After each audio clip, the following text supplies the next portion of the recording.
hit share and that'll bring up. Yep. Okay, all right.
All right.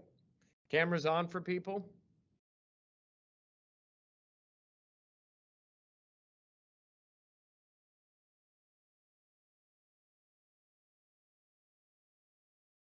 All right, it is that time.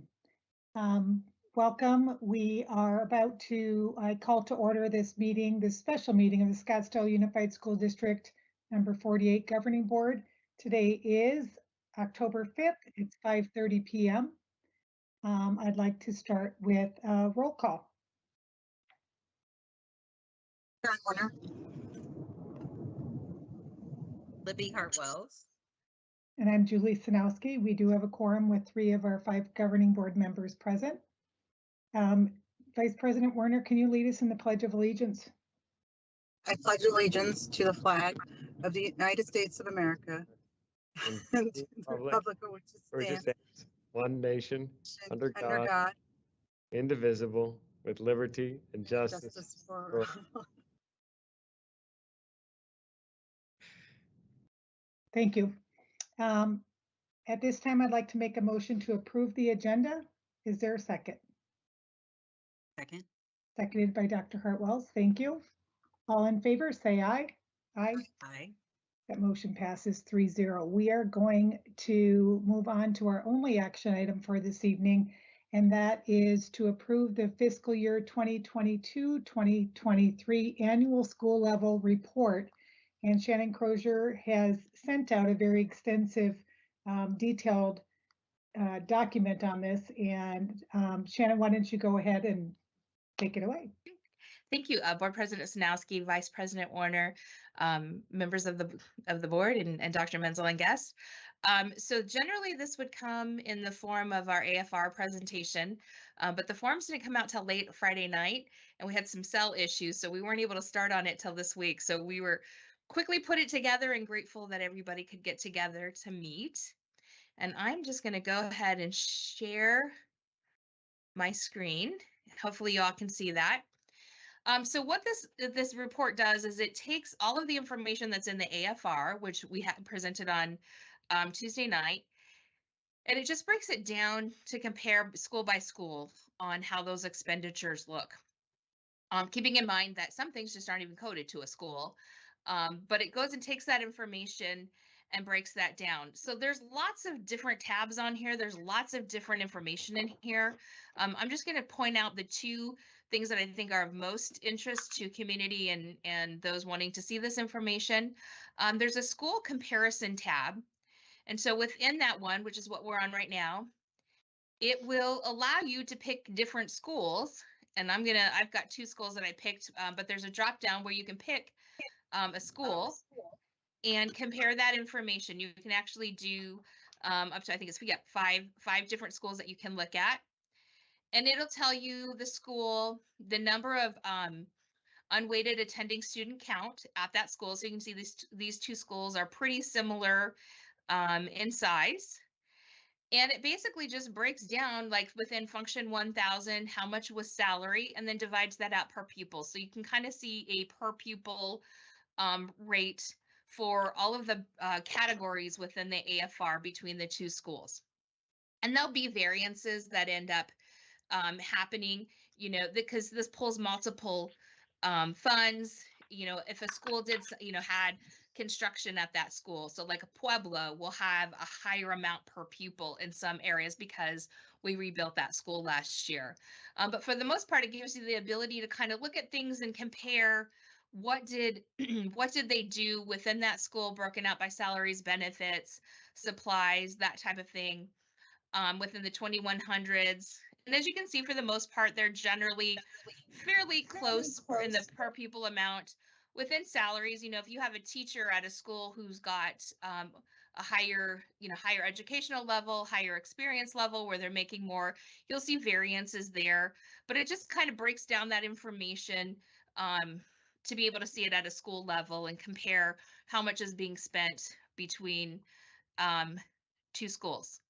And it, like I said, it goes through every different function between salaries, benefits, purchase services, supplies, those types of things. So that's kind of one way to look at it. You've got their federal sources. So if it's a Title I school, you might see a higher amount versus a non-Title I school for the federal and federal funds. But it just breaks, like I said, breaks all that information down. And as you can see, there is a lot of information to go through looking at all of those areas. Then the other tab is the single school. And again, this just brings it up in, so it looks, as you can tell, like what you see on the AFR forms or the budget forms. And we'll just pick Tavon. And so you can pick a particular school. And again, it breaks that information down more so. This one isn't by pupil, but you can see the expenditures within those functions and objects for that particular school. And as I scroll through, there's just quite a bit of information through here. You know, if they received federal grants, what that looks like, total spending. So there's just quite a bit of information to go through here, you know, through on all of these tabs. But really the two things within this is it's just taking the AFR information, what our expenditures were last year, and breaking that out more so between schools. So there are other things that you can look at, other tabs, but the two big ones are really the school comparison and the single school to kind of look and compare how our schools are doing. So I don't really, like I said, I didn't have a presentation on this. It was really just showing what is the form, how does it look, what does it break down, and so I'll open it up for if there's any questions. Does anyone have any questions for Shannon? I do not see any, Shannon. Just to be clear, this report is uploaded to the Arizona Department of Education to the website, correct? After this is approved by our governing board? Yes, Board President Snowski, yes. So the AFR gets uploaded as well as this form. So anybody could go onto our district website under under finance within SUSD, and they will see all of our past AFRs, and they can pull this information and look at it. And this information ends up feeding into the state as well, where they'll start comparing every school and kind of it goes in with the report card. But yes, all of this information will be posted tomorrow on our website for anybody to go in and look and start comparing those numbers and see how the schools were looking. Super. Thanks, Shannon. Yes, thank you. With that, and seeing that there are no questions, I'd like to make a motion for the approval of the fiscal year 2022-2023 annual school level report. Is there a second to that motion? Second. Seconded by Dr. Hartwells. Thank you. All in favor, say aye. Aye. Aye. That motion passes 3-0. And I'll make another motion, and that would be to adjourn this brief meeting. Is there a second to that? Second. Seconded again by Dr. Hartwells. All in favor to adjourn this meeting, say aye. Aye. That motion passes 3-0 as well. This meeting is adjourned at 5:38 p.m. Thank you to everyone who made an effort to get here. Thanks. Thank Take you care. all. Appreciate it. Take Thank care. you, everyone.